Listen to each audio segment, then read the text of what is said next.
Hello, everybody, and welcome back to the Love Your Dogs podcast. My name is Bree Drake. I am a holistic dog health educator and a certified holistic pet health coach.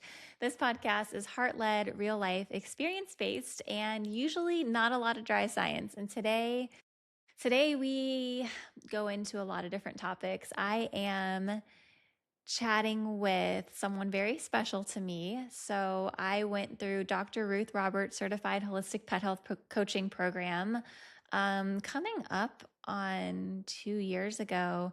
And Jessica Arrington of Wild Wellness Pet, she was my mentor in the program. And she is actually how I found out about the program. She has her own podcast called the Pet Parenting Reset, and she also has launched in the past year a bioenergetics testing kit called Wild Wellness Pet Bioenergetics Testing. And it is a non invasive at home kit that requires a saliva swab and a hair sample that you just mail off and get your results back via email.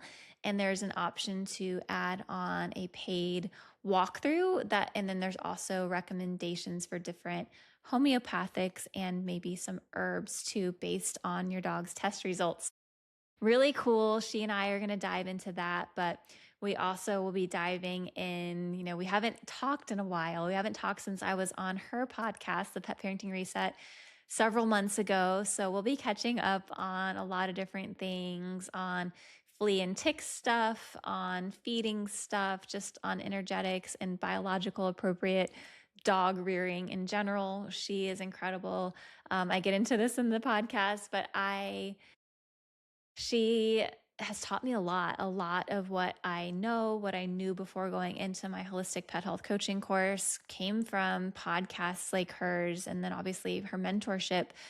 So I've been connected with a lot of great resources through listening to her podcast, and have just learned so much and been so inspired by her over the years. She's awesome. She is so dang smart and such a hard worker. So I will just let us get into the chat. But they're terrible for recording because of the light that you see in them. I know. I just got mine after talking to Jackie. I just ordered some recently, and I haven't felt that comfortable wearing them on a podcast yet. Yeah, I did it once and or twice actually. And the second time my guest was like, the reflection of the light is so distracting. And I'm like, okay. You're like, I'm just trying to keep my circadian rhythm in check. I Leave me know. alone. I know. It's so Aw. hard. So How are how have you you? been? Good. Yeah? I'm Still nonstop? Oh my gosh. Yeah, well, I mean, as Yeah. I'm sure you do everything yourself, right? Yep. And Yep. I'm not I proud of don't it. I'm I not don't proud of know. it. Right? I have no idea how you do as much as you do. I I'm don't like, either. I get mad at myself often, but I'm like, I don't even know where to begin delegating some of this stuff. right? I know. I don't remember who I was having a conversation with, but I'm fully aware that I'm the problem. Me I too. just don't know how to fix it because I have tried to hire people in the past and it just has never worked out. Really? Like, I know that it's because I'm not doing what I should be doing as, like, a manager or whatever, but also, like, I don't quite know how to get past. I don't either. So when you find out, you have to tell me. Because I know it would make my life so much easier, and I see all these really successful women, and they have a team, and I'm like, "What is wrong with me? I just can't get there," and I know it would make my life so much better. Because we'll talk about energetics, but the more I Yeah, learn about that, the more I'm like, "I have to get stuff off my plate and focus I on know. what truly matters and not be so involved in the details all of the time." Yeah. But maybe there's some controlling tendencies in both of us too. Are you still doing the mentoring for I Dr. Ruth? am. I Yeah? am, Oh, and that too. I'm glad I've stuck with it this long because Yeah. obviously there's ups and downs, and there's periods of time where Yeah. you're like, "This is so much work. I don't know, like, how big of a difference I'm making," but Yeah. Dr. Ruth right now is actually completely revamping the entire course, Oh, good. and as one of the mentors, she is really taking so much criticism from us and Yeah. recommendations, and she's like, "You have a wish Mm. list, I'm gonna get this wish list done." And so it's really kind of cool to see how things have shifted and changed and how I mean, she's always been really open, which is Uh-huh. something I think a lot of people don't know about her because she doesn't really put herself out there that much. Yeah. Mm. She's always been really open to, "I don't know everything, tell me what you know so I can learn from you." Like, and it doesn't matter who you are, if you're just a person off the street or you're another veterinarian who's Yeah. been doing it forever. Like, that's one of the things that I respect the most about her. Yeah. That's good. I mean, that's what we need in all humans, but all vets especially, because Yeah. I'll have my complaints about the course, the Of course. absence of the raw feeding and like heavy supplementation. So, but I Yeah. still thought it was great. And I still think what she's doing is amazing because people that go out into the world coaching can make such a difference. I do it every week still. And it's Yeah. people need it. People really need the coaching because they're just so lost and confused and overwhelmed, Yeah. even with the basics. I think we're gonna get Yeah. more nutrition in the course. I think we're gonna Yeah. get more raw in the course, especially when it comes to cats. Yeah. She's gonna expand a lot on cats, which I know is not your Yeah. audience. But so many of us are bipedal, right? Like, Perpetual. I like I don't that. I think it's Jackson Galaxy's term, and I just love it. Yeah, yeah, yeah. Oh, yeah, well, that's great. And yeah, I don't know how you still do all of that and your podcast and the wild wellness stuff. Yeah, And I then act I saw you were at a farmer's market or something this week. Tell me about that because yes.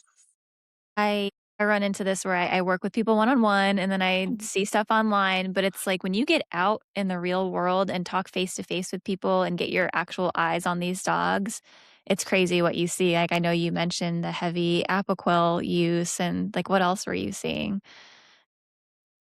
So there were 2 things. One of Okay. them was that almost everybody that came up that said that their dog had skin issues or allergies were Yeah. on aqua. I only talked to one person who was like, "I do not want my dog on this drug, and I'm doing everything I can to make sure that doesn't happen."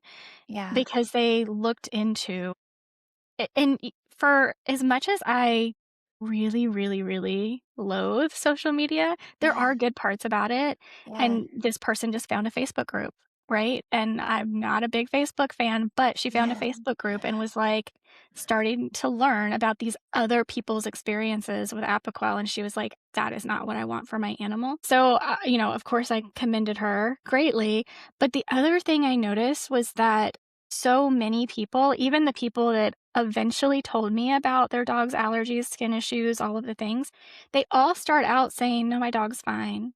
And I'm like, "Oh, Mm. yeah, and so we just have a conversation, and then it somehow comes up. They're like, "Oh, yeah, you know what, by the way," we'll start talking about the products on the table. They'll be like, "Would that actually work for this? Because my dog actually does have whatever going on." So I don't know if that is, one, just normalizing something that you see in your dog day in and day out, or maybe, like, I have this person in front of me that I see as a professional, and I don't want to admit that there's something wrong with my I don't know. What is it? Yeah. Yeah. There's probably that whole like authority tension going on. Yeah, and I'm like, "I'm no authority. Just let me help you." Just let me help you. You can be completely honest with me and transparent with me. I'm not gonna judge you at all. Like, Right. I was in your shoes, like, that's why I'm here. I was, and I'm Yeah. still evolving. And, I mean, honestly, like, the content that you put out has been so inspiring. Oh, I wanna be you when I well, grow up. stop, I wanna be you. So, I already started recording, so I'm just gonna go ahead and make sure everyone knows. I do an intro now at the end, it just feels so much more natural, but I'll mention it here. I've told you before, so much of what I do is because of you. You were my mentor in the coaching program. I found out about the coaching program from your podcast. I learned so much of what I know, especially resources and connections too. So I owe a lot of that to you. I'm like ripping off your stuff, really. No, Like, I'm so you're my grateful gateway for drug. I'm so grateful for everything you've done. I love your content. I'm so proud of the community you've built, and I'm like, I have nothing to do with it, but I'm so proud of it. Yeah, it's been an evolution for sure. Yeah, like sometimes I'll be, and we're women, so we change throughout the month. Sometimes I'm like, I want to be so controversial. I'm so mad about this. And then like way through the month, I'm like, okay, well, now I want to be more gentle and I want everyone to know that they just need to get their dog outside and just get them moving. And it's all about energy. So I Mhm. go through these cycles of like what's really important. And it's all important at the end of the day. But It my is. biggest hang up is I hate when I talk to people that I feel like I've made anxious and Mm, overwhelmed. I'm like, that's the opposite. If anything is stressing you out, like if the rabies vaccine is stressing you out or giving the flea and tick preventative, like just give it. That's going to be much better than losing your mind over it. Your dog can mhm. feel that. So, Do you know what I hate the most? I hate the most feeling at the end of the day like I wasted my time talking to someone who they're so antagonistic and I know I'm not gonna change their mind, yeah. but for the sake of other people coming back and seeing that conversation take place, I feel like I still need to do it, and at the Hmm. end of the day, I kind of hate myself for it because I'm like, "There's no way." Like, this person just wants to be right. It doesn't Hmm. matter, like, how it affects the animal at the end of the day, they just want to be right, Yeah. and I'm like, I don't know, should I just let them be right, or should I play out the conversation so that somebody a year later can come back and read it? I'm like, I don't Yeah. know. I know. I have the same struggles too. I'm like, do I just let this go? But yeah, it's a tricky balance for sure. Yeah. How's the wild wellness stuff going? The energetics It's testing? yeah, it's evolving because Yeah. Chinese medicine is just something that I think similar to homeopathy, which I am, like, in awe of how much you've learned about homeopathy. It's been my big interest since I first learned about it, but I'm glad you brought that up. The past few weeks, I'm like, I think homeopathy is my calling, and I think it's what I want to pursue the most. But go ahead, go ahead. Yeah, Well, similar to homeopathy, Chinese medicine is something yeah. that you just spend your life learning about, and you're never gonna know all Mhm. of it. And I think if we start out understanding that, then it's easier. Then we're like, "Oh, yeah, I know I'm gonna learn something new tomorrow or next week, and it's Yeah, probably gonna change my mind about what I'm thinking and saying today, and yeah. that's totally fine." Like, everything is an evolution. We're all an evolution, and so just continuing to dig deep into the Chinese medicine because if I'm being really honest, when I first learned about bioenergetic testing 4 plus 5 years ago, I was very skeptical myself. Mm. Like, when I went into the program with Dr. Ruth, I had been doing pet health coaching without knowing that that's what I was doing, like, there wasn't a roadmap Relatable. for it, and I mean, I'm traditionally trained in science. I'm very, like, logically my mind is very logic oriented, and so when I went into the program, there were definitely things, including the bioenergetic testing, that I was like, "I'll use it if that's what you want me to do."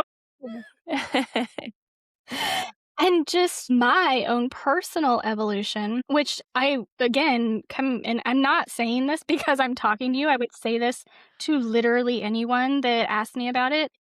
It is in part due to your content that I have just really, really started digging deeper into the return to nature. And I Mhm, actually see, even though bioenergetic testing is, these are mhm. tech companies, what they're testing and what we're using technology to measure is energetics, is frequency, is nature.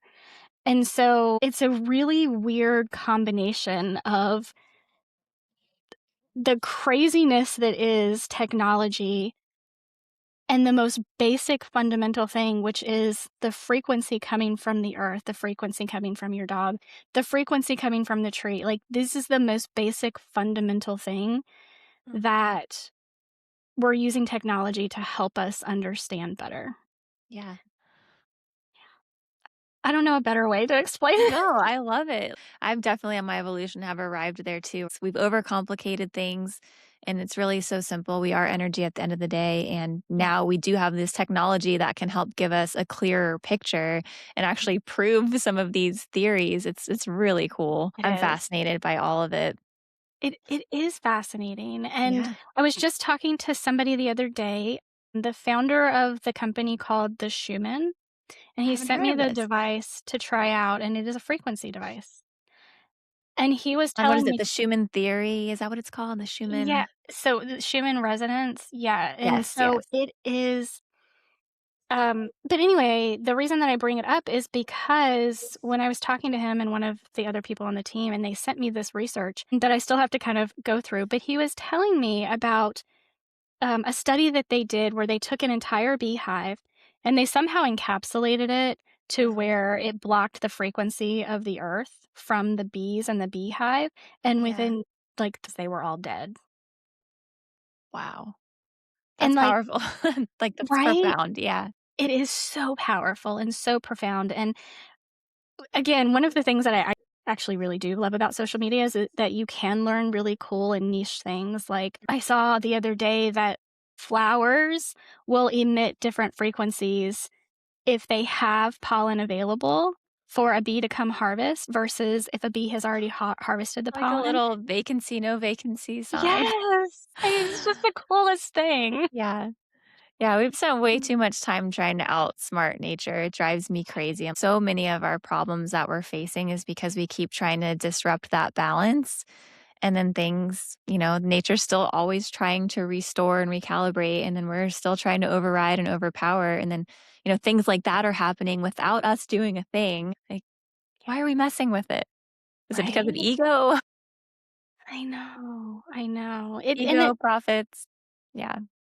all of the above, power, Yeah. ego, profits, just capitalizing on and I just saw this morning, I think it may no, it was just a talk that Sam Altman had, and I saw a clip of it, and he basically said, like, intelligence, they see it as a commodity, and we're gonna have to pay for it, just like we have to pay for water, just like we have to pay for electricity, and I'm like, Mm. it's just such a huge reminder that, like, of this matrix that we live in. I know. I mean, yeah, we're paying So, for the AI.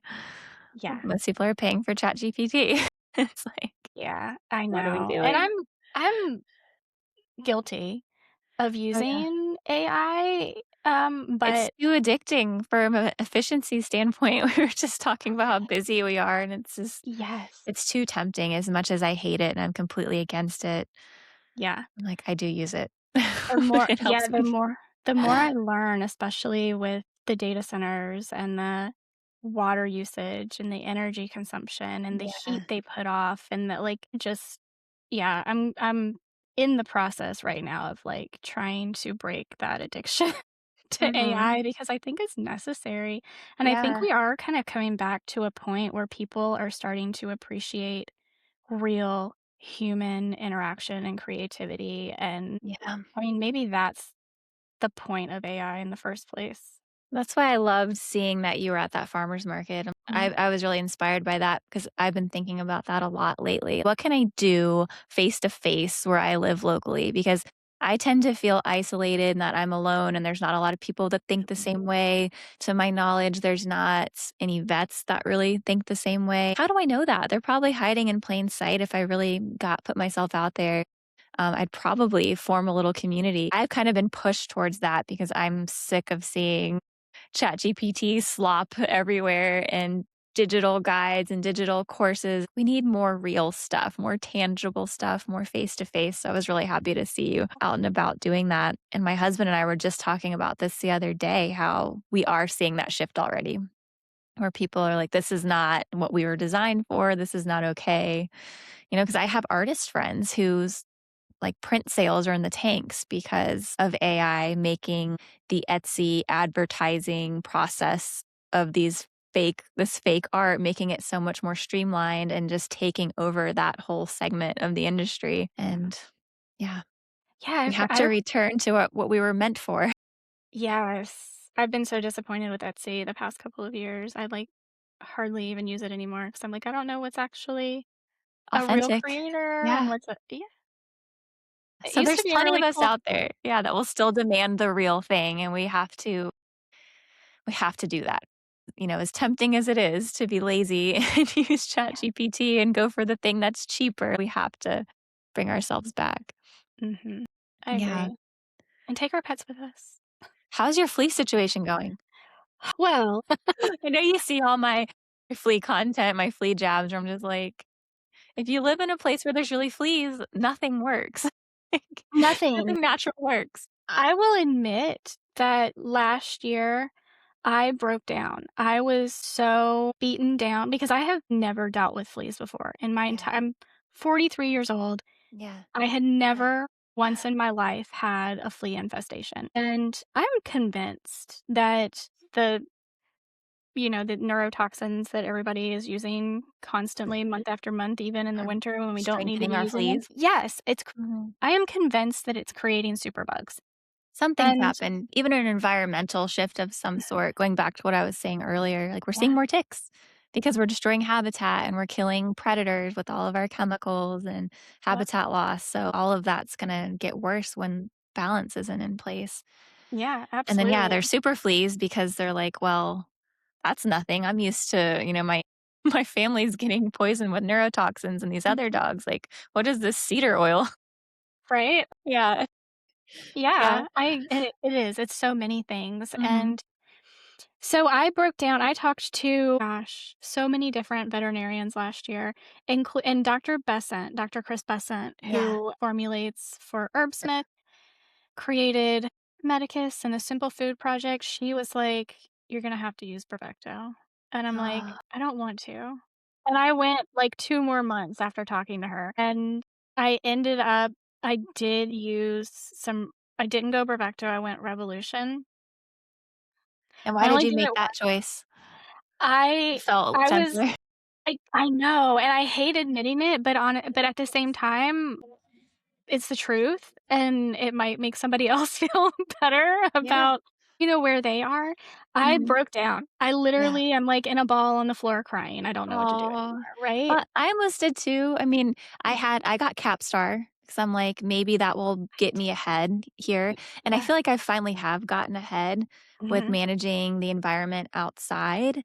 It's definitely way less and way more manageable. Mhm. He's not as itchy, but I've considered it. I'm like, if we really don't see a massive change by the end of this summer, I might have to just break down and do it Yeah. just in the summer months or something. Well, So, yeah, don't feel guilty because I their stress matters more, yeah, they the and our stress stress, yeah. where, like, she's scratching all night, we're Yeah. not sleeping. I only did it once, Mhm. and it did nothing. It did Oh, really? absolutely The nothing. Bravecto did nothing? It was Revolution, but it did Sorry, absolutely nothing. yeah, I did the Capstar first, and that didn't work, and so I did the Revolution, and it did absolutely nothing, and that's where I'm okay. like, "Okay, these are super bugs." Right? Like, Wow. so I'm not so far this year, I Yeah, am committed to, like, what's the point of breaking down and doing something that I know is harmful wow. for my animals if it's not going to help Yeah. anyway? Well, that's So, amazing. That really helps. I mean, I've been just compiling so much data on this because I know I've literally tried every topical, every collar, every bit like the garlic, the internal powders, mhm, all of the things. yeah, And I'm still seeing fleas, I'm still seeing ticks. So even for that, I'm like, why am I covering him in this stuff, yeah, further overburdening his system when it's not doing anything? I'm still having to comb him now I yeah, comb him every time he comes inside. That should have been the obvious choice from the very beginning, is just get them off of him. but it's a I lot of started work, out right? thinking bathing accomplished that, which it does, but then that was drying out his coat. The flea comb has just been the best. I kill a predator in the system. I'm killing every single flea, preventing more eggs.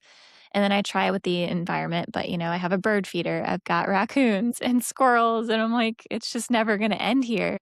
Yeah. So I've just kind of embraced it. I've just embraced it, so long as he's not completely neurotic and ripping his skin open or anything, I think he's okay. Yeah. Yeah, and that's the thing. So this year, what I have done is Yeah. I bought one of those Fleas Gone tags, Okay.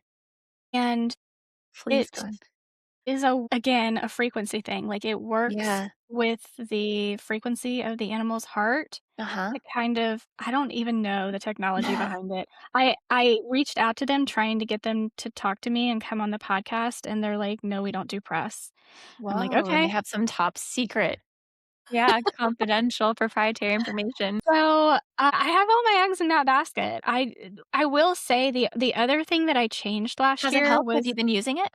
I've been using she's had it on for I started early. She's had it on for about 2 months now, Mhm. and I had to take it off of her to bathe her, which you're not Okay. supposed you're like, if you move it too far away from the heart, it, like, resets Undoes and all it the progress, yeah. yeah, but I had to bathe her because we Oh, went they for a can't walk. get wet. Yeah, we went I for can't, that won't work for me. we went well, I took her collar off so that I could bathe her. So Oh, okay. it isn't like it can't get wet, I just Oh, you was didn't want her like collar wet. Okay, okay. yeah. So, I guess I could just bathe her with her collar on, and I probably will for the rest of the summer, Yeah, but, I had to because we went for a walk and my brother's dog was peeing and she went right she got her whole head got she peed got peed on. on. I'm like, Poor "No, thing. we're getting a bath." So far so good. I have seen a couple of fleas, but I will say they were like they didn't have a whole lot of vitality, like, they weren't jumping. Okay, I caught them and killed them, and they never once tried to jump off of my hand or which is my finger. interesting because normally it's like, I get Yeah, so frustrated when I'm combing and I lose one, I'm like, "Ugh, right? now where did it go?" Like, Yeah. yeah, they're super active. So yeah, so I put one on her and I put one on my cat because he Okay, goes outside too. okay. And, so they've both had it on for about 2 months now, and I'm gonna knock on wood and do all the things and say, "So far, so good." Oh, nice. I'm gonna have to try it out because that's one thing I certainly haven't tried yet, and I Yeah. believe in frequencies, so Mhm. I could see where Yeah. that could be something fleas haven't seen yet. Well, and the thing is that you have to put it on and let it do its warm-up thing, whatever, which they say can take up to 30 days, Yeah. and they can't have any fleas or ticks when you put it on because Oh, apparently if there are anything that is on their body is it's gonna work with that frequency as well. okay. That makes sense. So, yeah, that's why I started early when it was still really cold here. I was like, Yeah, "We're just I'm gonna get definitely this gonna off." try it because we're still in South Carolina, but we're gonna go out west again, and I'm hoping well, I was gonna experiment with maybe without a consistent host, they'll Yeah. die because, the cycle is just so hard. I try Mhm. to explain to people, understand the flea life cycle, and you'll have a better chance of managing it Yeah. because you can't just go hard for 3 days, 5 days a week, and then stop. Mhm. Like, gotta be Right. diligent and consistent for a very long time to make a dent. But I And I think think last year, I really think we brought in fleas. We didn't have them. So I think once he's gone, I mean, they need a reliable host. I think there's pockets in the yard where he picks them up, where he pees frequently, where it stays warm and wet and dark, and they know he's coming through. So hopefully when he's gone, they'll yeah, all hatch in waves and die off without him here, without a blood meal. They can't survive very long without a blood meal after they hatch, right. so but I'll put on the frequency collar while we're away, and fingers crossed, because it would Yeah. be so beautiful to find something that's truly natural and safe where you don't have to Mhm. constantly be worrying about it, and it's Yeah. for ticks I too. Yes, Yeah. fleas and ticks. So and the other thing that I did not try because I have no shade in my backyard, it is completely sun all day long, are beneficial nematodes, and you have Nematodes. some shade Yeah, I've that might sprayed nematodes 2 or 3 times now, but, every time I do it, it's like we go through a serious mm, dry spell. Pine's coughing something up. uh, We go through a dry spell, and it's like, you have to wet the area before you mhm, apply them, wet it right after, and you have to keep it moist, and it has to stay moist for them to, like, mhm, reproduce and feed. So every time I've done it, I feel like I haven't got to experience the full effect because it hasn't right. stayed wet long enough. So I've been Yeah, watching the weather now, thinking the next time we're gonna get rain, which might not be ever at this point. I don't know if it's dry where you are too. It's been so dry here, but I think I would try it again because I don't think, and maybe that's helped partially because I started counting the number of fleas probably 4 months ago, and it was like 70 to 80 a day when I was combing them off, and it was probably worse than that before I started combing, and now it's anywhere from 10 a day to 30 or 40 a day. It's kind of in a much more manageable level, so some things helped. We've Yeah. changed a lot in our yard. We've done the nematodes. I've done Wondercide a few times, although I think Wondercide is still disruptive to pollinators and other animals. So I try to not use it heavily. I try to kind of spot treat, but yeah, it's been a battle. And I think people want so badly to believe, and I know everyone has to go through their own journey on trying all of the natural things, but I try to give people a shortcut. Like, look, it's if you have fleas or ticks, it's probably not worth your money. I've spent so much money because I'll literally buy anything and try anything else. So I try to tell people just focus on your environment and keep your dog healthy internally and flea comb. That is going to be the most foolproof thing you can do. And I think a lot of the sprays and collars get all this credit for working because there's places that truly just don't have fleas and ticks. It can Mm. be so different, even just one yard to the next. Like I feel like even my neighbor's yard probably doesn't have a lot of fleas. So Yeah. it's I never had a problem in San Diego or Austin, Texas. yeah. I never had an issue. Like, I never saw a flea. I never saw a tick. I never, like, Mhm. never, which is not typical at all. Yeah. I was so, I don't know. I guess I lived in a bubble. And now that I'm back in Virginia, I'm just like, this is hell on earth. Oh, I know. It's been so challenging. I've finally embraced it for a while though, like you said, like Mhm. he wouldn't itch very much during the day, but it's like overnight when like the liver is active, like they'd go through this major inflammation loop and it'd be like 3 in the morning and just he sleeps under our bed. So just like thump, thump, thump, thump. And then I'm worried about him, that maternal instinct. I'm getting up and I'm trying to like wipe him down with a calendula tea and trying to calm everything. I went through a period where I was rinsing him off every night before bed to just give him that cool water relief so he could sleep and we Mhm. could sleep. And that's where I started to feel guilty. Like at that point, that's where I got the cap star. I'm like, if this doesn't turn soon, I'm going to have to try this and then maybe consider Yeah. conventional meds. But now I'm glad that I didn't, being that you said it didn't help because I don't think, because we're pretty close. Yeah. You're probably only like 4 or 5 hours from where we are in South Carolina. I think it's like 7-ish Okay. if you don't stop. So this hot, humid, more southern climate, Mhm. I think, is Yeah. just going to be really tough. It is, and this area that I'm in, because I lived in, Charleston for a little while too, and Yeah. I was much more concerned with the palmetto bugs than Oh, yeah, we have a ton of those. Like, every night after the lights are off, if I get up to go to the bathroom, there's 3 on the counter. I'm like, "Oh my god, I can't get rid of these things." Yeah, my cats would catch them and play with them and kill them and bat them around, and they would be like, I don't mean like I had a ton of them, but they would just be in so many Oh, yeah. random places Yeah. dead because the cats would play with them at night, and I'm like, "Oh god." Yeah, Pine, we call him Terminix because he, like if he sees any bug crawling, he's, like, on it, and he kills the cockroaches, the palmetto bugs. Yeah, Yeah. yeah. I've tried, so we'll get these ants sometimes too in the kitchen, and what I've been doing is using Animalio Evict or Away, whatever I had on hand that I was trying on pine, and I would just put out cotton balls with a few I add a few drops of the cotton balls and put them along the counter, and that seems to help Does somewhat. it? Not with the palmetto bugs, though, I don't think they No. care. I think they're like fleas where nothing will stop them. Oh. Yeah, they're Um, nasty. yeah, the only things that, because I have gotten ants pretty much every year with having Mhm. cats and, cat food. Like, you can put cat food down for 30 minutes, and all of a sudden, there's ants everywhere. Wow. Um, I would just find where they were coming in, caulk the hole, Oh, and yeah. then, if it were someplace that I couldn't caulk Yeah. Halt, I'm gonna Pronounce the L. enunciate. Um, I would just put cinnamon down. Oh, They yeah. don't like, but there was one year that they were, like, volunteering this tribute apparently and creating a bridge and Yeah. just sacrificing a handful of themselves so that they could walk over the yeah. Nature's smart.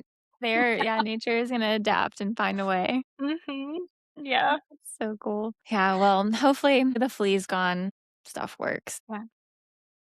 All of my eggs are really in that basket. What I was gonna say earlier was last year, the other thing that I changed was just because of how crazy my life was, I had switched to a granulated garlic instead of doing fresh Mm. chopped garlic, Yeah. and so in my mind, I'm like, "Well, maybe that Yeah. also?" So this year, I have been going back to fresh chopped garlic. Okay. See, I just did the opposite. Oh, I really? started the raw garlic again, and I just kinda go back and forth. Like, I'll do raw Uh-huh. garlic, and I ran out of raw garlic, and I still have springtime bug off garlic Mhm. granules, so I switched to that the past couple of days. I mean, it's just silly. I It's like know. I fully embraced that this is life now, but at the same time, I'm still open to, like, what can I try to make this better? Yeah. Yeah. Yeah, I don't know, maybe again, they're super bugs, so maybe they actually like garlic now. Maybe they're like, "You know Yeah. what? I actually really like this. Thank you for Yeah. seasoning your dog for me." Yeah, I've just concluded that if you have a flea problem, they're really opportunistic and it does not Okay. matter what is on them, what this level, like state of health they're in, that they Ugh, feel movement and heat and they're jumping on. It does not yeah, matter. yeah. Yeah. Same with the ticks. I've seen a lot of people who are like, oh, well, I sprayed my dog with XYZ and that I just found ticks that were crawling and not biting, so that means it's working. I'm like, "No, like, ticks crawl on your dog first before they attach, like, that's how nature works." Yeah, So, I appreciate people for trying to believe in something, but the fast track is just trying to manually intervene as much as you can. Yeah. yeah, yeah, I know, I can imagine it's just a lot for people, especially if Yeah. you've got, a full-time Multiple job and dogs and big kids and dogs. Yeah. yeah, there's just so Mhm. there's only so much you can do sometimes, and I Yeah. get that too, but Yeah. again, like, if the chemicals aren't even gonna work, I know, why do because I it? always say that, I said it earlier, it's just if it's gonna bring you too much stress, it's Yeah, way better to do it minimally, seasonally, support yeah, after, but yeah, if it's not yeah, gonna work anyway, and that's where I land with the tick stuff. I see people, up in the Northeast whose dogs are covered in ticks, they're using lint rollers, using tape, and they're pulling off 30, 40, 50 ticks, and they're all on Simparica Trio or Bravecto, and it's like, if you're gonna do all of that manual checking anyway, and these meds allow these ticks to stay attached, have you looked into that? How some will stay attached for 12 hours, 24 hours, 48 hours, even on the yeah. Bravectos, and they don't die Well, immediately. they don't.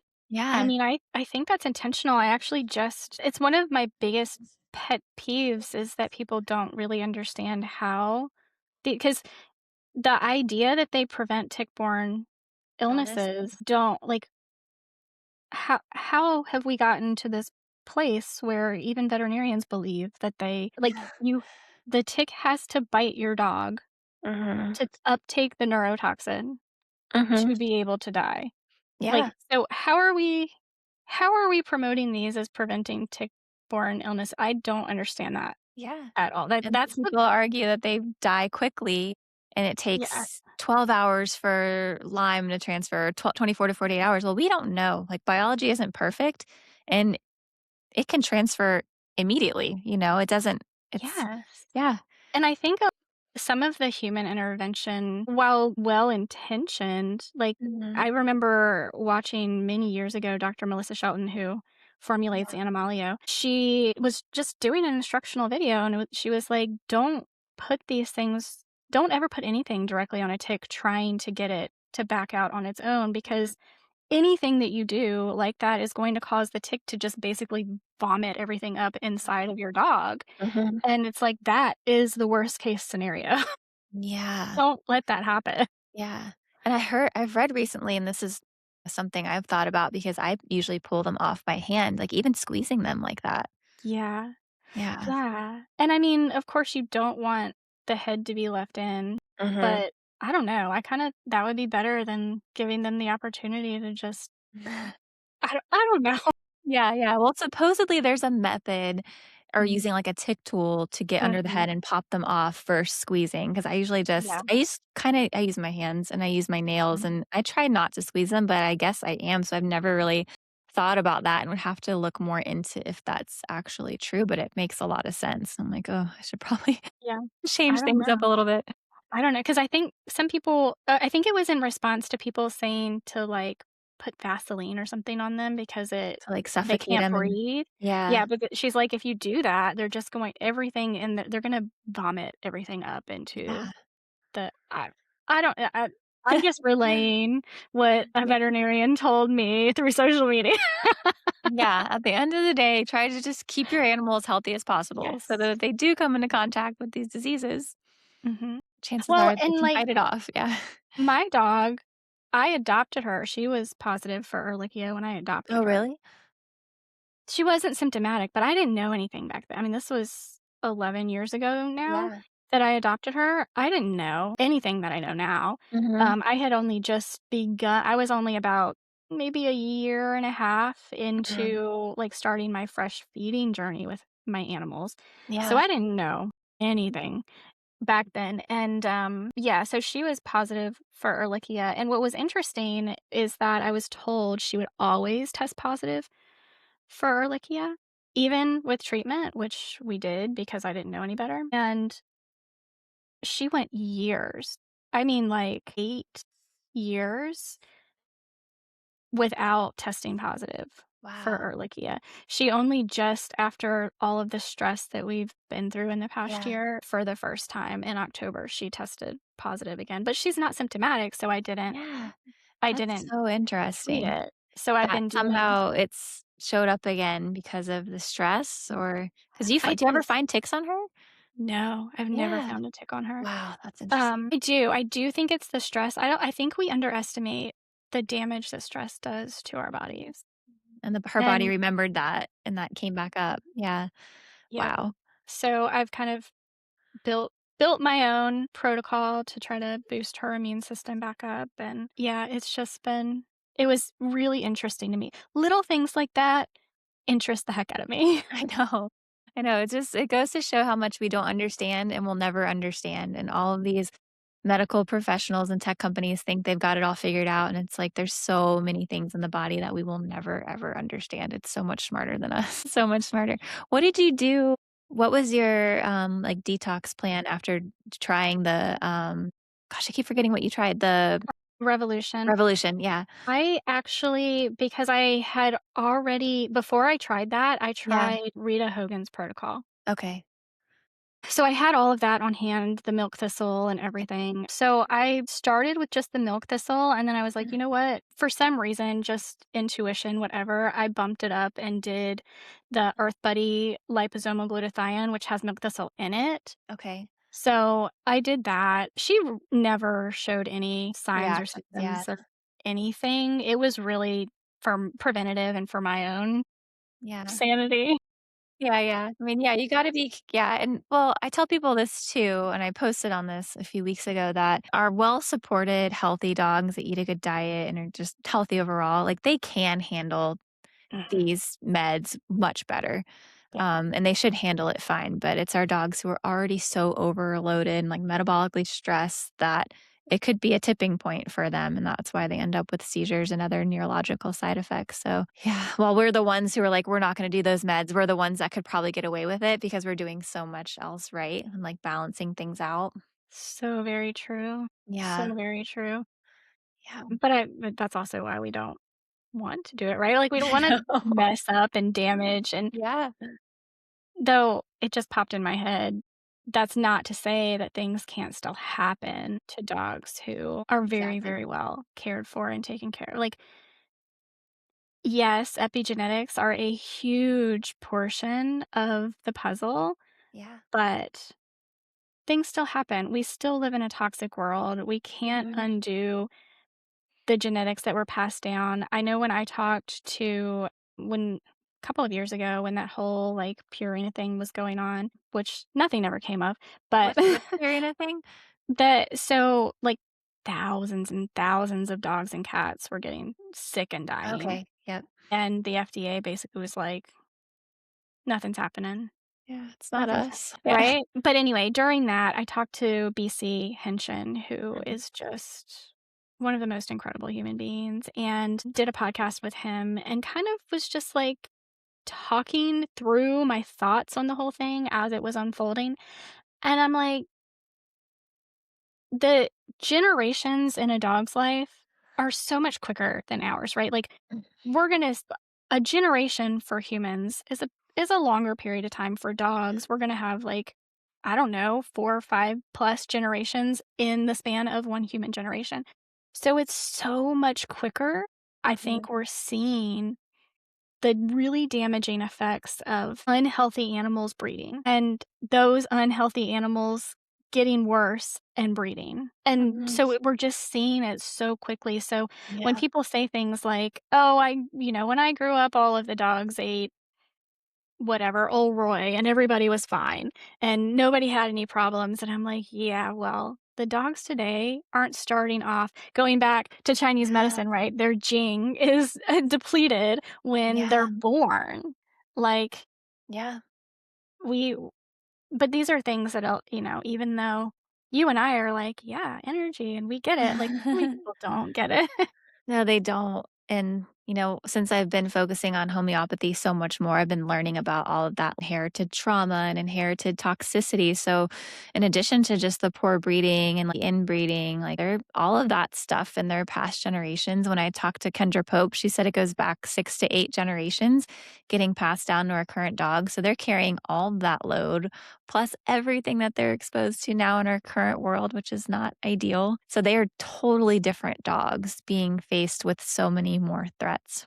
Mm, I Yeah. know. This segues perfect into talking about your testing. We Oh, gotta talk thank about it. you. We've gone off on so many tangents, but it's also great. Like I feel like the tick and flea talk is so important right now. It's just everywhere. I'm honestly sick of seeing how terrified people are of ticks right now. Like I know.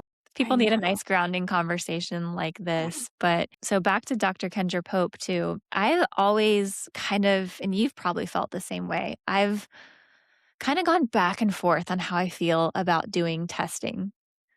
Going back to what we said about making people anxious, I feel like testing can make a lot of people very anxious and make them very numbers focused. And your test, I feel like, is different from that and doesn't really bring on an anxious like tell us about your test. Yeah, Don't let well, me butcher it.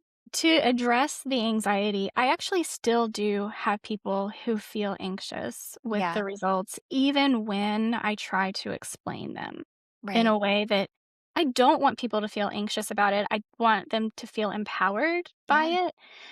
But what I'm noticing with the anxiety from the people that still have the anxiety over the testing yeah, is that they are still thinking physiologically.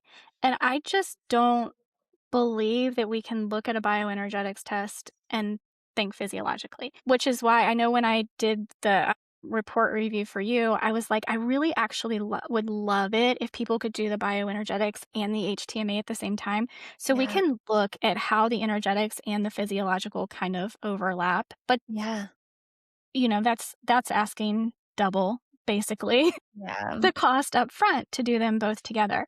yeah, Even though it's really, really, I think, beneficial. And one of the things that I've even learned more about since I did the report review for Pine was how we can see glyphosate on these reports without seeing glyphosate on the reports because it binds to minerals. So if we're seeing one of the things that I actually have struggled with a little bit with the bioenergetics testing has been the nutritional deficiencies because they're not physiological, right? They're energetic. Not always, but sometimes. Sometimes we yeah. can look at the HTMA and see the overlap, and sometimes we can't. Explain what HTMA is for anyone Sorry. listening, 'cause they Yes. probably don't know. I know. Well, HTMA is hair tissue mineral analysis. Some people call it for dogs, I'll call it fur tissue Mhm. mineral analysis, which same, same. And basically, instead of looking at a snapshot, they're looking at a period of time up to 3 months where we're looking at literally all of the same things that I'm looking at in the bioenergetic test. We're looking at nutritional deficiencies, we're looking at hormone imbalances, we're looking at organ system deficiencies, like just basically overall, like how is the body actually doing and functioning over a period of time. Even the bioenergetics test is a snapshot in time. So the HTMA is really the only one. And I what should not say the only one because Omega Quant, which is the omega 3 test, index Mhm. test, is actually also over a period of time. So which one do you recommend? What's your most trusted HTMA testing? lab? So right now, the one that I like the best is Parsley Pet. Okay. Yeah.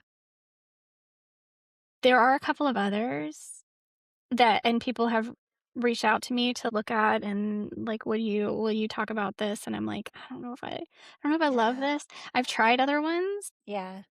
that I didn't love. Mhm. The the the testing itself may be on point, but with any testing, the real key, the make or break is understanding Mhm. what that test the data from that test is actually telling you. Yeah. And so that's where I think a lot of HTMAs fall short. Dr. Ava Frick is currently training veterinarians and a very, very, very select few people who are not veterinarians to do HTMA testing in Oh, their great. practices. Yeah. I think her first class is like just going through their like case study finals right now. And so I have a colleague who is doing her case study finals right now, and hopefully I will be able to bring her on to do HTMA through Wild Wellness Oh, that would be because so I think great. that would be really great to pair those. I probably shouldn't say that. I don't want to jinx it. But for right now, I really like Parsley Pet. And the reason that I like Parsley Pet is because Chelsea Kent is one of the most brilliant minds that I Oh, have that's, ever met. Solutions Pet Products, Chelsea Yes. Cat, right? Yeah. Yes. Love her. So Yeah. she also owns Parsley Pet, and she does the reporting, her and Angela, but Yes. Chelsea really Angela does a lot of the, like, data and is learning from Chelsea. But she breaks down everything, like, what everything means in such great detail that Mhm. most pet parents get that report and they're like, "Here, tell me what this means." Right? Um, yeah, so that's the one that I'm currently recommending, but Okay. the bioenergetics, going back to the bioenergetics, what I find so interesting is that most people are not going back to our earlier conversation about, like, starting out learning about bioenergetic testing and going, I don't know about that." Yeah. I think it's because where most people look at it and try to interpret it on a physiological level, Mhm. and that's where it never made sense to me. And so kind of flipping that around and saying, "This is an energetics test. We're testing the frequency of this animal against the frequency of all these various other things, 300, 400, whatever plus things that we're testing against." And saying, if this is testing frequency, if this is testing energy, then doesn't it make sense to interpret the data using energy? Which to me, Chinese medicine is a really great way to do that. Yeah. So that's kind of how I've tried to look at this. And Mhm.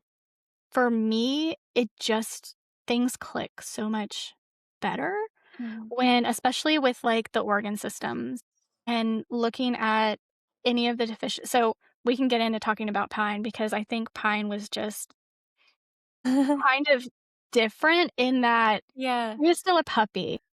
Yeah, that's something I wanted to bring up because I think any average person that would have seen Pine's results would have been like, "Oh my god, he's Yeah. dying," or something. Because but I knew, I'm like, well, I kinda was hesitant to do the test because I knew, like, he's still developing in every Yes. way, like, neurologically, hormonally, like, all the things, so this is Yeah. and he's an extremely active outside into everything, exposed to everything dog, so his is just kind of off the charts. Yeah. Yeah. I was actually when I saw his, I was like, "Crap, I don't understand this at all." Like, at first glance, I was like, "I don't Yeah. understand this at all. What?" And then I was like, "Okay, really think about this. Like, put your Uh-huh. logical cap back on, Jessica." And I'm like, "Okay, he's growing, right? Right. His hormones are fluctuating Mhm. constantly because he's Yep. growing. His he does get a ton of exercise, so he's going to have stress, which Mhm. not all stress is bad. And he had a Just little flea because stress too, for sure. yeah. Yeah, there's that. He is, like you said, exposed to all different types of environments. We know from studies in, like, Europe that the waterways are completely contaminated with the Mhm. neurotoxins from the flea and tick meds. Why would we not assume the same here? Yeah. We should. It's probably worse, way worse here. Glyphosate is ubiquitous, Mhm. right? Like, we and that's not for Pine, like, he is healthy enough that, okay, we can see that these are stressors in his body, but that doesn't mean they're stressors that we need to act on and make changes Mhm. outside of what you're already doing, because 'cause Yeah. you're already doing, like, amazingly Mhm. with him. Yeah. Yeah, it's just been a really, really cool thing to kind of push myself to learn more. Like I was just saying a few minutes ago, even learning how to see like glyphosate on these tests because the zinc and the manganese and the magnesium and the iron, like Mhm. it's gonna bind to all of these minerals and we can see deficiencies in these minerals. That doesn't mean that Oh, wow. the That's such an interesting diet connection. Yeah. yeah, it doesn't mean that the diet is deficient at all. It's the It just glyphosate interfering. Wow. right. Yeah. Yes. And I mean, as a growing puppy, Mhm. he's just got so much going on. And I don't even know, there's so much to hormones that when I try to learn more about them, just because I'm so much older than you and I'm like going Not to that go through much. perimenopause at any Not that moment, much older than me. I'm not far behind. I'm like, I know. I'm like, I'm there. I'm probably in denial that I'm already in perimenopause. Uh, but I mean, the just how the hormones actually work and function in the body is this spider web of information that I don't know. I wanna know it. I'm probably not gonna know it all. We can like you said, about, like, homeopathy, you think kind of being your passion and where you're gonna go. We can know so much about so much, but at some point, like, we gotta drill down and say, "This is actually what I wanna know about." Yeah, I remember you saying that, I think during the mentoring, during the coaching program, you'd said that, like, you really gotta find your thing, like, your niche and stick to it, and I'm finally getting there because it's been Yeah. overwhelming. Because 'cause I'm like, "I wanna learn herbalism, I wanna study quantum biology, like, I wanna do all of these things." So, I yeah, it know. is important to kind of find your lane and stick to it. And I think the podcast makes me kinda ADHD in that area Yeah. too. I'm talking to somebody, I'm like, "That is the coolest thing I've ever heard. I wanna know everything." So in the test, so obviously it's a dog like Pine. So when do you think is the best time to test dogs? Like, obviously, is it a better picture when they are fully matured and adults to get the baseline? Well, unfortunately, my answer is always it depends, Yeah. because sadly, even puppies are having more and more problems, Yeah. diseases, illnesses, like, that's I think how people tend to find holistic, which is a whole other, like, rant that my goodness, Yeah. because there's a whole paradigm shift that has to happen when we actually embrace holistic care and Mhm. a holistic lifestyle, and that doesn't necessarily happen just because you learn something new about a pharmaceutical and you're like, "What's the holistic option?" But so that's usually when people find niche things like a bioenergetics test is when something is going wrong. So that's obviously going to be like, of course, I want you to do that so that we can Oh, try to yeah. figure out what's actually going on inside. Yeah, I guess that's a better way to reframe my question is he didn't Well, have anything yeah, going on besides the fleas was his main thing, and I know a lot of expression, whether it be his ears bothering him a little, I know that was based on the inflammation likely from the fleas, but if your puppy does have something going on you're trying to get to the bottom of, that your test is a good way to help paint a clearer picture of what might be going on. Yeah. yeah, energetically. Yep. And then the other thing with any sort of testing, and I say this and I have said this even about blood panels that you get done at your vet, we often don't do them until something is wrong. Even veterinarians are like, "Oh, you don't need to do that."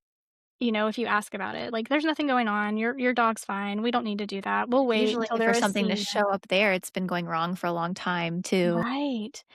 That and you don't have a baseline to compare Here. it to. Mhm. So that's a thing as well. But it again, kind of going back to what you were saying Yeah. earlier about the anxiety around testing and the anxiety around having all of this extra data, especially if nothing is going on with your animal. You really do have to just have that mindset, be able to reframe your thoughts and say, this is information. Because even with a blood test, like a raw fed dog is going to have potentially different values than what is quote unquote normal to your veterinarian because all of those normal ranges are based on kibble fed dogs. Yeah, their baseline is like a kibble-fed, fully vaccinated dog on flea and tick preventatives, and that's the standard It baseline. is. Yeah. Mhm. And I even ran into that when I first moved back to Virginia when I was trying to find a veterinarian. I finally was just like, you know what? I went to a vet that I really didn't align with, but I wanted to get her blood work done and I wanted to get her heartworm test done because I don't give her any sort of heartworm prevention. So I'm pretty strict with myself that I get that Mhm. tested every 6 months. And even the vet was like, I don't know what to make of these values because I don't believe in what you're feeding your dog. And like literally, this is how this woman was talking to me. I don't believe in how you're feeding your dog. So I don't even know what to make of these blood values. And I'm like, Well, you're okay. here to help me. Say, your dog's eating a raw diet, Yeah. so this is actually what the blood values, maybe these abnormal values are actually normal. I mean, gosh, Yeah. I mean, it's so frustrating. fortunately, I knew better, Yeah. but the average person probably doesn't. Yeah. And, And they even panic and they stop feeding the yeah, good food. yes, absolutely. So, but back to the testing, like, with any testing, it's always good to know because every one of us, every animal on this planet is an individual.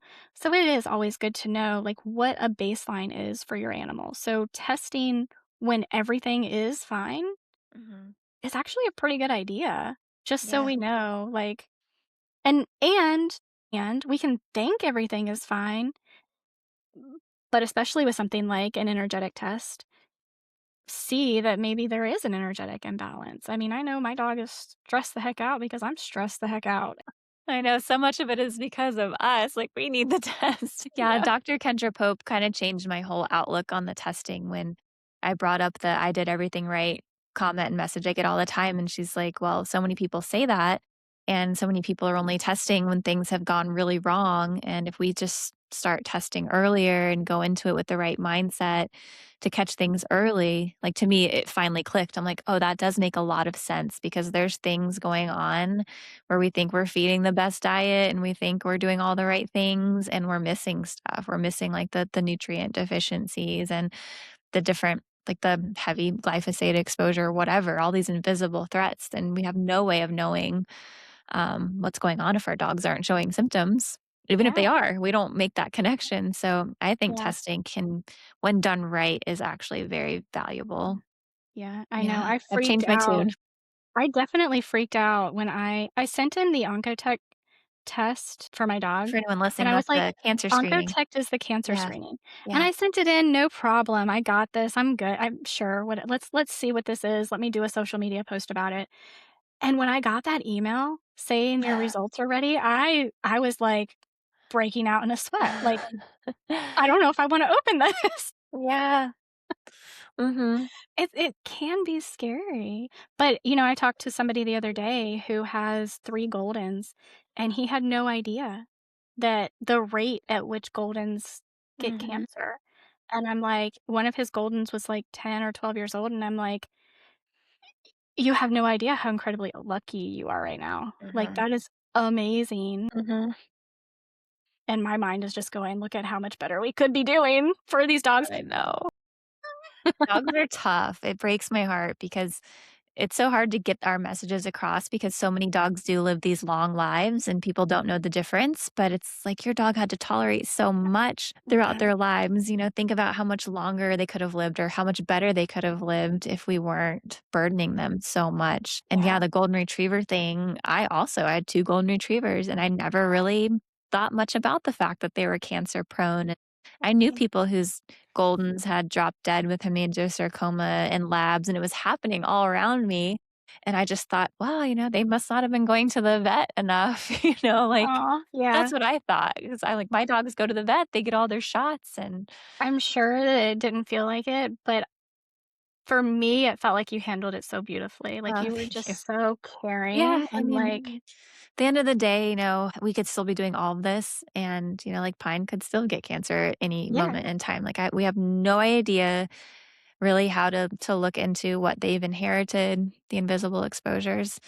mhm, So yeah, you have to just kind of pick yourself up and keep trying to still do better and trying to figure yeah, it out because our dogs do not deserve to be dying younger and younger. We have someone local that I don't know, but I came across a reel of her golden retriever that's 2 years old, diagnosed with lymphoma and given 6 months to live. oh, And I reached out to this girl because I'm like, I got questions, and I didn't want to be intrusive or offend her. So I was very gently like, tell me about the diagnosis, like what did his lifestyle look like, flea and tick preventatives, all the things. And the poor thing, like she wrote me back kind of proudly stating, I feed if you're in a pro plan, he's on, flea and tick prevention. I've given him all the recommended vaccines and we only spray our yard a couple times a year and we wait for it to dry before and it broke my heart because I'm like, here's someone else that just has absolutely no idea that any of that could be potentially harming her dog or could have contributed to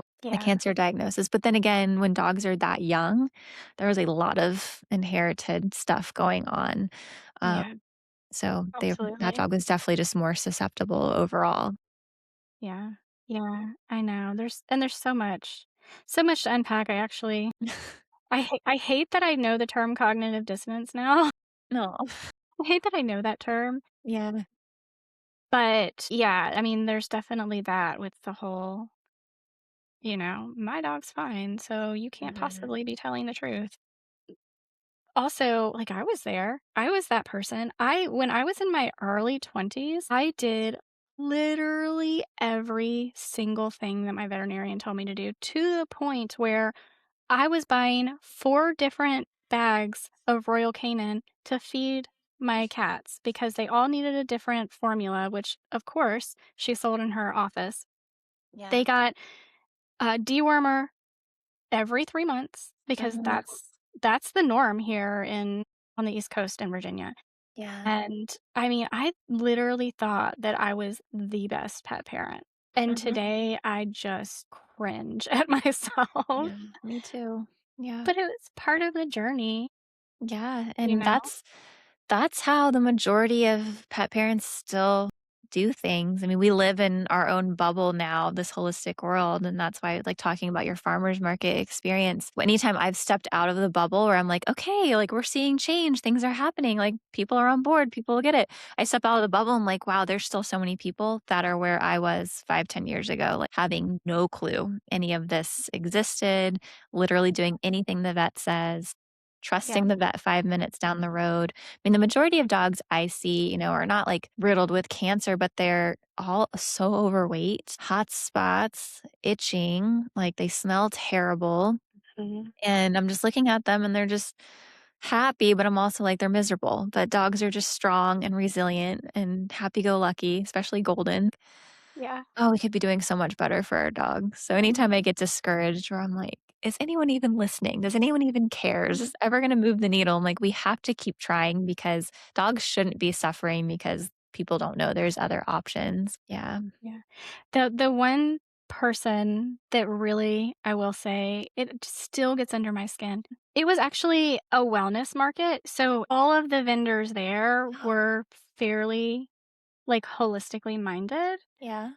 and so though I was the only pet booth there, like, having pet things come into that world is a new, like, it's very, mindset and yoga and, like, Yeah. that kind of wellness type thing, Yeah. and I did have somebody kinda breeze by and just asked if she had pets, Mhm. and she was like, "I do, but I work in a vet's office, so I'm not the kind of person you wanna talk to." Oh, And just no. that, like, So attitude, dismissive. Yeah. and I'm like, "But what gets me is that you're at a wellness market, so you're taking care of yourself Hmm. in a way that is more holistically minded, Yeah. but yet there's absolutely no way There's no way the that." same logic could apply to my dog. And we're not both Right, mammals or anything at the end of the day. right. Yeah. Right, and I'm like she just kinda breezed by so I'm like, "Okay," and just smiled at her, but, like, that kinda thing still gets under my skin.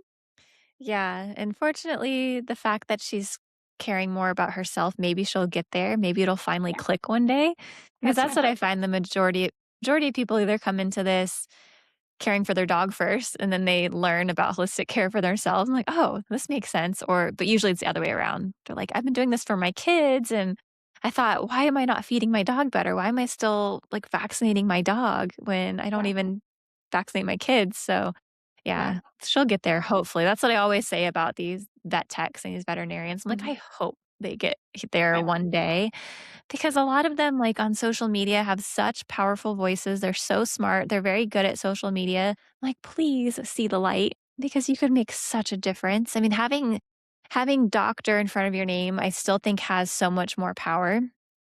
Although people that think the way we do and have woken up see doctor and are immediately cautious and like, "This is a red flag," but I still think the majority of the population see doctor as someone they can trust, so they're always, right, gonna gravitate towards their information, and it's like, God, I just keep waiting for some of them. I'm like, "Are they ever gonna just shift a little bit?" And I yeah, think I see a little bit of a shift sometimes. Like, the shift towards fresh food feeding is happening a little bit more, although it's not perfect, and the shift yeah, from over vaccinating has been happening for a while. We're getting yeah. there, but I hope so.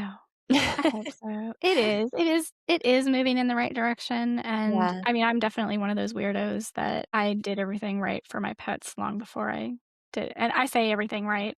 I'm never gonna do everything right. We can no. never do everything right, but trying to do the right things for my pets before I started trying to do the right things for myself. But, yeah, I do think, especially with the, everything that happened in 2020, it woke so many people up. Even if it wasn't, like, immediate, so many more people have been woken up to the Mhm. fact that government institutions, big pharma, big ag do not have your best interest at heart whatsoever. And, I mean, it's hard. It's hard to be in a position where you just don't like you've lived your life in this place where you're not responsible for anything. You're not responsible for the things that happen to you. Like that's how Yeah, so many people think and to have to break that that paradigm that we're living in, it's hard. yeah. It is like I'm not going to sugarcoat it. It's hard. It is. It is. Yeah, I've definitely had to come to that acceptance where it's like, most people aren't worth the battle. Um, there's just so many people that, yeah, it's gonna take them a long time to change or they're never going to, and what Yeah. I wanna share is just gonna reach the right people at the right moment. That's all that I can hope Yeah. for. Yeah. Yeah. I know. Plant the seed. That's Mhm. 'Cause, yeah, if that's someone would've planted the seed for me years ago, I probably wouldn't be here doing what I'm doing because or maybe I would. Who knows? It would've been a different path. But, yeah, I would've given anything for someone to tell me that there was a different way, and I would've been like, "Oh, yeah, that makes so much sense. What are we doing?" mhm. Yeah, I know. Same. Same. I can wish, but, this was the path that apparently my soul signed up for in this world, and your soul signed up for in this world, and Yeah. who knows what patterns we've broken and, you know, the next generation may not have as much trauma because of it. Who I knows? sure hope. Well, do you wanna add anything else about your test? 'Cause I really wanted to showcase that. Um, Walk through maybe, yeah, like, what different areas are we looking at, and how does one, like, yeah, read the test results? Like, touch on that a little bit. And for anyone listening, it's, a very non-invasive at-home test. It's a saliva, a swab, mhm, and a hair sample as mhm, well that you send off. It's so easy, and then you get the results emailed to you. And then mhm. Jessica, well, I think you still do a video walkthrough for everyone's results, or well, It obviously you do it's since you do all I the do. things yourself. Yeah. Well, it's a purchased option. Mhm. Okay, okay. That if you I mean, obviously, I did it. I do it for Yeah, and I would highly anybody that recommend it. Yeah. you know, I'm so bad at self-promotion. No, no, that's why I wanted to So bring you on here because bad. I think it's as valuable. My thoughts on testing have shifted. I want people to know what's going on with their dogs early before, like you were saying, being scared to open the Oncotect cancer screening Yeah, results. Dr. Kendra Pope put it in a way that, like, we don't want to bury it and hide it in the closet. yeah, We want to face it and take care of it before things go wrong for too long. So I think it's really important. I think your test is super valuable. And yeah, having you walk through it, that paid option is definitely worth it because I know most people are not trained in how to read these results and it can yeah. be confusing or even overwhelming, but walking through it Mhm. just it's incredible. So talk Yeah. about some of the things that it looks at, and then I know that there's recommendations for different remedies too that come with your results. Yeah. Yeah, it is non-invasive, like you just said, which is probably one of the best Yeah, no things. vet visit, no stress, like N super easy. None of that. Yeah. And so, yeah, we're just looking at again, this is all energy, this is all energetics and frequency. We're looking at organ system imbalances, food and environmental sensitivities. Mhm. That's something that a lot of people really kind of struggle like, I still hear Yeah. people say allergies all the time, and Yes. allergies and sensitivities Oh, are that's different. probably the vet language that they're Yeah, using too. Yeah. yeah. So, food and environmental sensitivities, we also look at hormonal imbalances and nutrient imbalances. Again, these are all energetic Mhm. imbalances. And like I said earlier, I really think the best way to understand that data that we're getting back is through Chinese medicine because Mhm. it is, I mean, we can look at some of the things and be literal with them as far as like the Yeah. food and environmental sensitivities, because even if that's not 100% accurate, let's just say it's not 100% accurate, or you're not necessarily that it's not accurate, but that you're not seeing the symptoms of.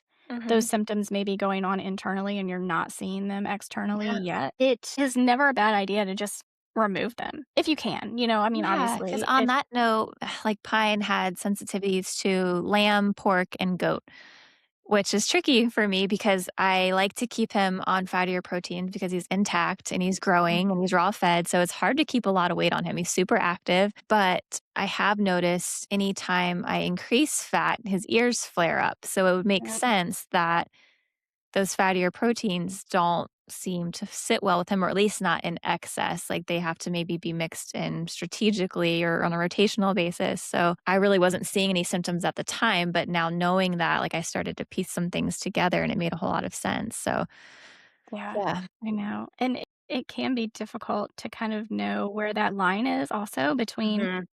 especially when you have a dog like that who is very energetic, that you want to maintain Yeah. homeostasis in the body, but you want to maintain those hormone systems that are so crucial, especially during those Yeah. years that he's growing. Because being a larger breed dog, I mean, it can be up to a year and a half, 2 years of age. I mean, he's not, Yeah. a Great Dane, but to Mhm. actually fully mature physically, that's going to take some time. So supporting his hormones through that is going to be really, really important for you, for him. And then but also looking at how the body is responding to it, like, maybe it's more protein or maybe it's more there's Yeah. different different types of fats. Fortunately well, unfortunately, we are living in a time where our food just doesn't have the same nutrient value that it used to. Yeah.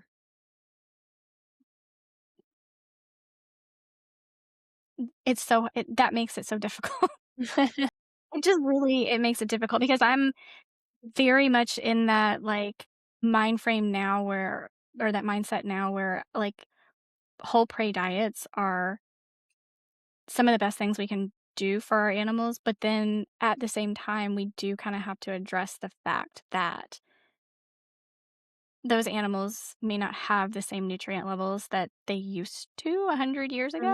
And certainly, yeah, not the farm raised animals, which that we're getting. They're going to be Mhm. different compared to wild animals too. Yeah. Right.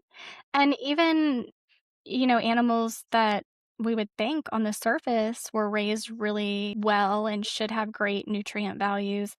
Well, what about the plants they were eating? How were Yeah. they grown? Because they I might know. not have had the nutrients that Yeah. I mean, it's just this huge cycle because, Mhm. our soil is depleted and dead, and so how is anything gonna live if the dirt is dead? Like, I Yeah. don't No, it's true. um, yeah, so it's a tough thing. Going back to the test, which I keep getting off track Yeah, so with. these imbalances or deficiencies, they kind of just give you guidance on where you would need to look further, pay more close attention. Yes. Yeah. So, a lot of that, again, looking at even with the nutritional deficiencies we were talking about earlier, it may not be the food itself, it may be other external factors that are affecting the Mhm. absorption of nutrients. So that's Mhm. one thing to look at because, I definitely get people saying, but I'm very, very sure that he's getting plenty of Yeah. XYZ. That was a big example Dr. Pope brought up is the vitamin D deficiency. Like, is your dog absorbing it? You think you're like, I'm Mhm. including plenty in the diet, and Yeah. that's a huge blind spot. So what do you recommend? I mean, the supplementation, well, I know you have a lot of recommended remedies and supplements and things at the end Yes. There are based some on the findings. there are some homeopathic remedies that will get, recommended. Yeah. Those are Oh, so so it is the all homeopathics. Is pretty that right? much. Pretty much, There's some yeah. I herbals in remember. there as well. Mhm. Um, the the parent company that actually does the testing, CBH Energetics, Mhm. Samantha's amazing. One of the reasons why it kinda resonated with me to run this test through her company Yeah. with her technology is because of her story. Yeah, She and I lived remember I listened to that podcast. I gotta remember to link that so people can listen to it. she lived Yeah. with Lyme for so many years undiagnosed Yeah. and literally, like, spent years where she could barely get out of bed, and none of the doctors could help her. It was so deep in her body that Mhm. traditional testing, blood testing was not picking it up. Yeah. And, I mean, I think, eh, again, I have so many tangents going back to even blood testing with our animals. Mhm. Things have to be so seriously wrong. It's like 65% of the kidney, something close to that with the liver, have to be deficient, not working properly To show up before on we a blood even test, see yeah. it on a blood test. Like, how crazy is that? And yet, these are the standards that we live with for our animals, and we Yeah, don't just even know. react instead of preventing or detecting even early, like, we just Right. react now, and then we put our dog on meds for the rest of their lives or ourselves. Yeah. Yeah. So, her story just really kind of hit me to where, yeah, I mean, how many people and animals are being failed by our current medical system? Mhm. And if we actually look on an energetic level, and the things that I would be recommending in my practice, the things that you would be recommending in yours, the things that CBH recommends, like the homeopathics, these are I mean, everything has risk reward.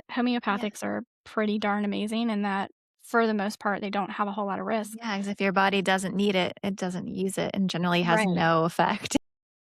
So the things that we're going to do as like more holistically minded practitioners are going to be beneficial for the body regardless. And a lot of what we're doing is, of course, improving the diet, is going to be addressing gut health because that really is kind of the powerhouse of the body where the majority of the immune system lives. And then liver support. Liver support is so important. Yeah. And I, I wish it weren't. I wish we didn't live in such a toxic Yeah, stew. we wish the body could just do what it was designed to do and, yeah, use those detox pathways as intended, but it's just not built to withstand what it's being exposed to. Yeah.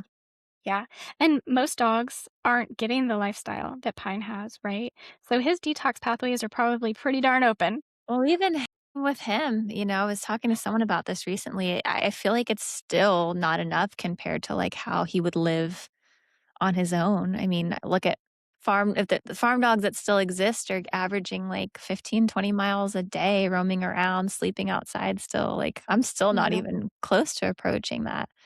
Yeah. So, Well, yeah, but I mean, think we of the do the best we dogs that are can. Yeah. right. They're living in like high-rise apartments and that maybe only see like barely ever even see a tree in the distance. Like that Yeah. happens for animals too. Yep. Cats, which I know your podcast is not at all about cats. I've wanted to bring them up so many times, Oh, but I mean, it's even worse for them. I And know, 'cause they're inside almost I don't know what the percentage would be, but most of them spend their entire lives inside. mhm, pretty much. And so, yeah, I mean, having that movement, that exercise, it's so important for our detox pathways Yeah. and, getting that fascia unstuck and, because it is more than just supporting the liver. It is, you have to make sure that those detox pathways are open even before you support the liver because Yeah. once you do that, like what's going to happen to all of those? Like where are they just going to They're gonna recirculate go. Yeah. back in the body? Mhm. Um, that's a problem as well. So these things that we're going to do are going to be beneficial to your animal Mhm. pretty much no matter what. And the homeopathics are doing a deeper Mhm, addressing of the imbalances and trying to push the vital force to react. And no, I love that approach because I know you're like me where we don't like to add a whole lot and don't like to mhm, do a lot of supplementation, especially not long term and every mhm, day, like only targeted. So I really like that your recommendations with the test results center around like homeopathics and then doing mhm, biologically appropriate lifestyle changes because I guess the results of the test just kind of tell you where you need more focus. And most of the time it is going to just be to focus back to those biological needs for our mhm. dogs and then do Yeah, some gentle support and nudging with the homeopathics, which is mhm. beautiful. Yeah. It is. That is one of the best things about homeopathics is that for the most part, you really and I have asked this question so many times to so many homeopaths, and I'm like, can I do harm? Because I'm just if I can do harm, I'm gonna be the person that's gonna do harm." Yeah, yeah, yeah. Yep. And they're like, "No, you really can't." Yeah, there can be aggravations, but Ye some homeopaths, maybe not classical homeopaths, some look at the aggravations as okay, that's the body responding in some way. So, yeah, Yeah, I from what know. I can gather, there isn't a whole lot of harm, but I think it's Right. important that people know how to use it and don't Mhm. just throw everything at your dog to see what sticks. But Yeah. yeah, for the Well most part, it's not harmful. Like if your body doesn't need it, you're mhm. probably going to think, oh, that was just a sugar pill because nothing's going to happen. Yeah. Yeah. Yeah. Yeah. Absolutely. And, I mean, I'm kind of dipping my toes into it Yeah. for myself. Because I just don't know that much about homeopathy, I started carrying Dr. Katie's Remedies. So Dr. Katie Yeah. Kangas has a line of homeopathy, and it's Oh, wow, I didn't know that. yeah, I'm sure she would love to come talk to you about it. Um, so she has a line of homeopathy that I've started carrying at Wild Wellness Pet. So I think, these are remedies that she has combined and blended, so not like the classical, but the blends of homeopathy Yeah. that she has been using in her practice for many years that she finds to be beneficial with her clients. And so I'm going to trust, for the time being, I'm going to Yeah. trust Dr. Katie. Yeah, you could absolutely try it. I've been listening to a lot of homeopaths lately, and while I love our classical, like old school homeopaths, they're kind of hesitant to do the combination remedies, Mhm. whether it's like various remedies themselves or various potencies together. But it's like doing that kind of takes the guesswork out based on what I Yeah. just said. Like the body's going to take what it needs. So why not present it with, multiple remedies that may fit the symptom picture? Like there shouldn't be any harm. But a lot of the old school homeopaths think that that's bad homeopathy. Yeah. I can see that. I can see that because it's so hyper symptom focused. And I mean the reality is that if you have access to and can afford to work with a homeopath, Yeah. do it because then they can dive really deep Yeah, it's an into art. It's an art it. figuring out exactly what remedy is needed. Mm. Yeah, it really is. But if you're the average pet parent that doesn't have the bandwidth, that may not have the extra, Mhm. finances, especially in this economy right now, I mean, when Yeah, we have these people. curated remedies and Yeah, combinations based on someone a homeopath that does know what they're doing are mhm, a good place to start. yeah, Yeah, yeah, that's what I awesome. think at least. Yeah. No, I think so too. Yeah, I love it. I love homeopathy so much. I'm excited to learn more about it. One thing is I can't get my husband to believe in it. Oh my gosh. He's just like so resistant. I'm like, I think it's his energy. I have to like Uh, slip him. I have to get some like liquid drops or make my own drops and just slip it in his water sometimes without him knowing because I'm always excited to help him with an ailment, and then he just doesn't he's still not a believer. I'm like, "When am I gonna get that miraculous moment where he finally believes it?" yeah, Yeah. I know, but it's like, it's not gonna hurt. No. I Just mean, he willingly takes it. He'll let me yeah, dump pills in his mouth or little sugar pills in his mouth all the time. He's at least participates, but I can tell he's still just not convinced that it does yeah, anything. Yeah. yeah. Well, I noticed that too, just the difference in men and women in general, Yes. and how but I think not all, because Yeah. of just the world we live in, but Yeah. women just have well, we have wombs, right? And Mhm. that kind of gives that's like a portal that brings life into the world, even if Mhm. you don't have children or you have no intention of having children.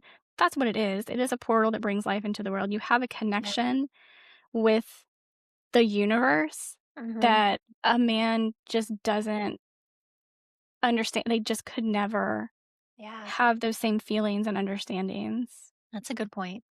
that a woman does. Yeah, that's a really good point.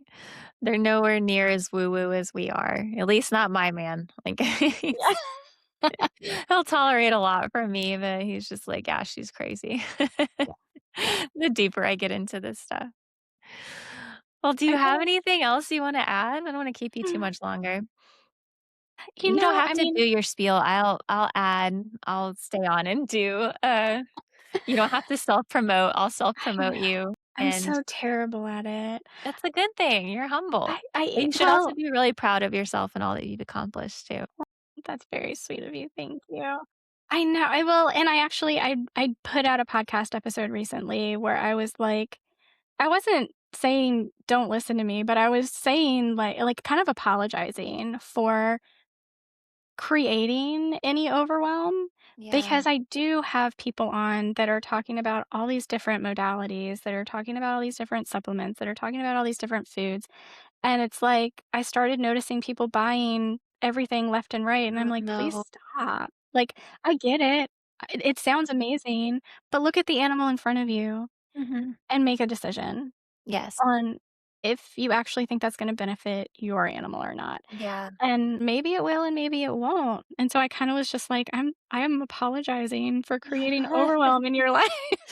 You're so much like me. I'm like, I am the world's worst businesswoman because I'm like, I really don't want you to buy more. And, Yeah, I could make money influencing on my account and selling things, but I'm like, I don't want people to buy that. I don't want to push people. Like, I think less is more. I want you to focus on the yeah, real biological needs and then only use things when absolutely necessary. I really think yeah, less is more. And I think that's a big problem is so many mhm, pet parents are just constantly trying everything to make their dogs healthier. I'm like, you have the tools right in front of you that are free. Like, use yeah, all of those first. And if your dog's still struggling, pick like one or two things that directly help what you're seeing. yeah. Yeah. But people just love their dogs so dang Mhm. much that They do. they can't help it.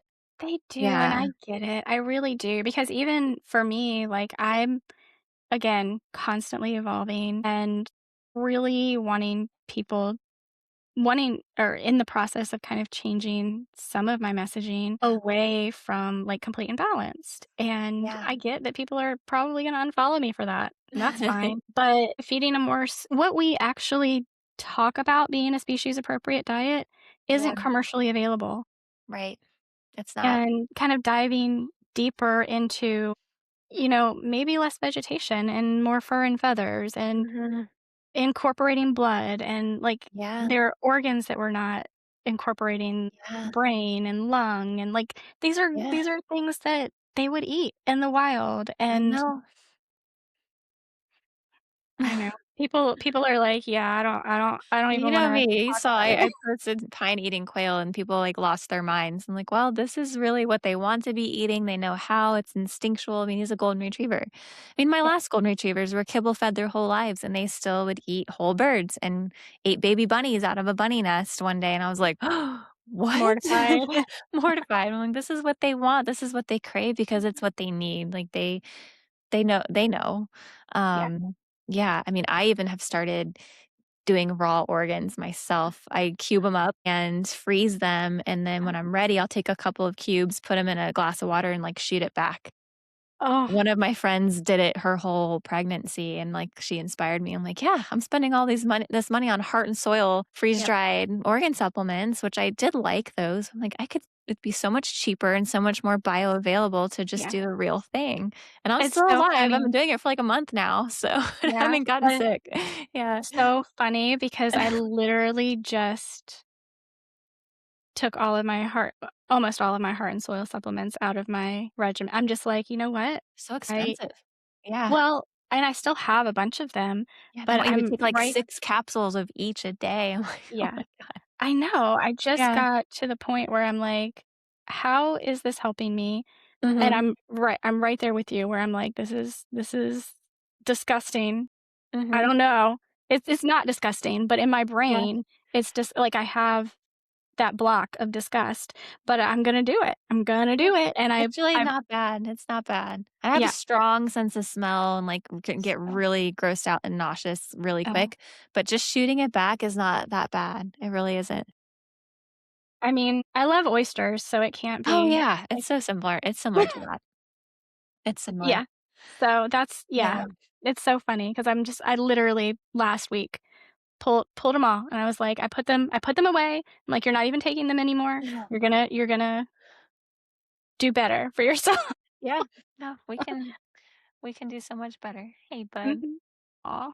So I guess I'll close us out by commenting on what you just said, how we don't want people to be overwhelmed or anxious. That is the last thing that we want. I think our main goal is just to let people know that there is other options besides what your conventional vet is telling you. Like this whole other world exists. There's so many beautiful options, but you don't have to have every single one. Find what works for you and your dog, but I always say this in every episode. It really just comes down to getting them moving as much as possible, finding activities that give them a sense of purpose based on their breed and what their preferences are, and then just clean water, as fresh a food as you can get. But Okay. that's really all it comes down to. And all the supplement stuff. Oh my gosh, there's just endless marketing and endless pressure to add more supplements. And I never want anyone to feel like I'm pushing that. Yeah. Yeah. Yeah. I know. Yeah. Clean air, clean water, Yeah.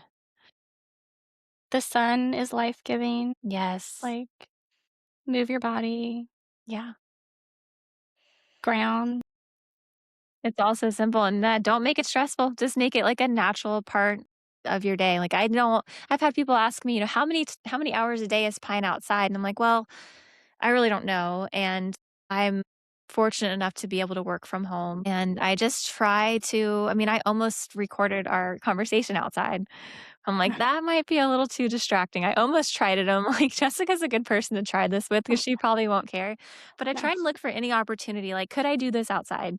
And I try and do it outside. And now it's getting so hot and miserable. Yeah, it But is. it's just one of those things, like anything you might be able to do outside with your dog, whether it's like drinking your tea or coffee or eating your breakfast or reading or taking a work call, like that all adds up and it just becomes natural. It doesn't have to be something you stress about.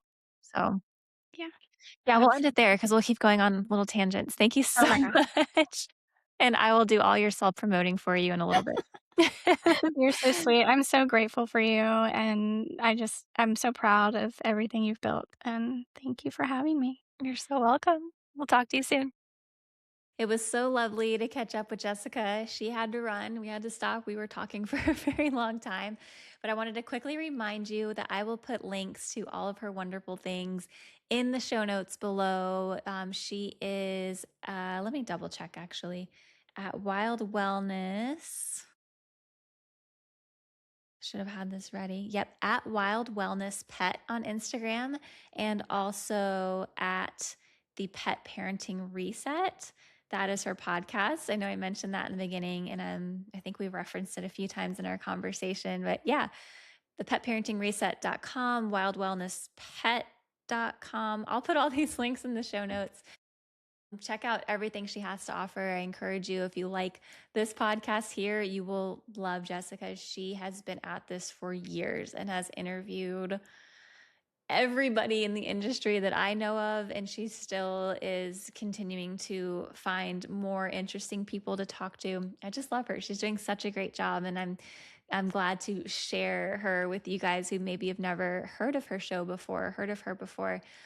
Check it out, and thank you again for listening. We'll talk to you next time. Love your dogs.